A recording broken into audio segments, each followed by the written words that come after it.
This is one of the scariest things that has ever happened to me. I was 32 when I moved into the old house. It sat on the edge of a forgotten rural town, miles from any real city. It was cheap.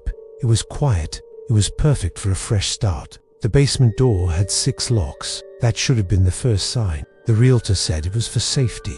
She wouldn't elaborate. The first few nights were peaceful. But on the 4th night, just after midnight, I heard it. Knock, to knocks, soft, from the basement. I froze. My dog, who was usually a big fan of the midnight zoomies, stared at the door, unmoving. I thought maybe the old house was just settling, maybe pipes. But the next night, it happened again.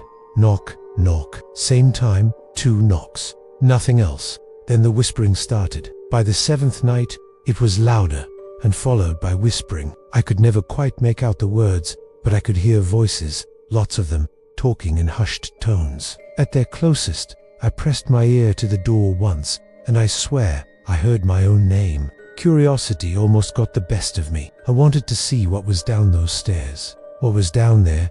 Was it a secret room? Had the house been hiding something all these years? But then common sense kicked in.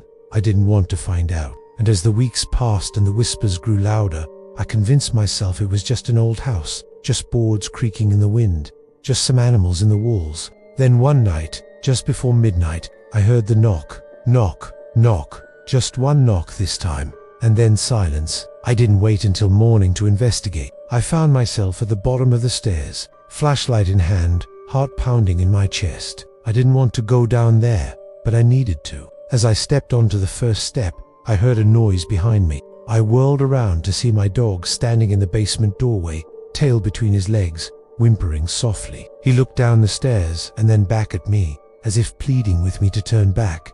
I didn't. I descended into the darkness, each step making me more and more uneasy. The air grew colder the deeper I went, and when I turned the light on, I saw that the walls were covered in what looked like old medical equipment. I shone my light on them, on the floor, on the ceiling. There were no light switches. I fumbled in my pocket for my phone, its bright screen cutting through the darkness to reveal more equipment and boxes stacked against the far wall. I walked closer, my eyes adjusting to the gloom. I peered inside the nearest box and found a jumble of tubes and wires and other things I didn't want to identify. Whatever was down there, it wasn't right. It wasn't normal, but I needed to know more. So I continued my search, moving boxes, wires, and other creepy stuff out of my way until I found it, an old television set. I wiped off the dust to reveal an old CRT screen. I plugged it in and turned it on. Static filled the screen as I adjusted the knobs, my reflection staring back at me accusingly.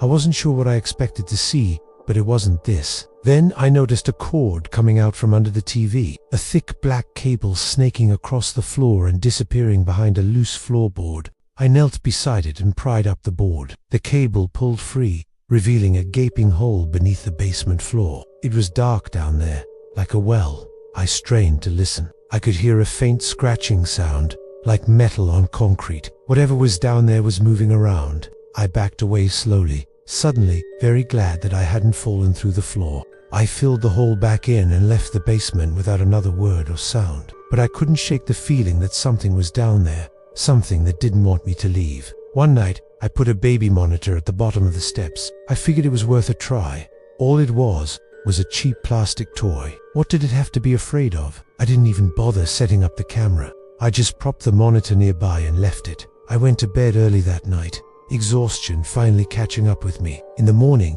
I found the monitor smashed on the floor and the basement door wide open. I shut the door and locked it, but when I went to check the recording, it was blank. Then I heard it, the monitor clicking on, and through the static a voice whispered, "Let me up." I didn't wait to hear anything else. I grabbed my things and I ran. I didn't look back. I didn't even stop to call the police. I just kept running. And now every night at 12:03 a.m., when the clock strikes, I hear it, knock, knock, still looking for a way out, still looking for me.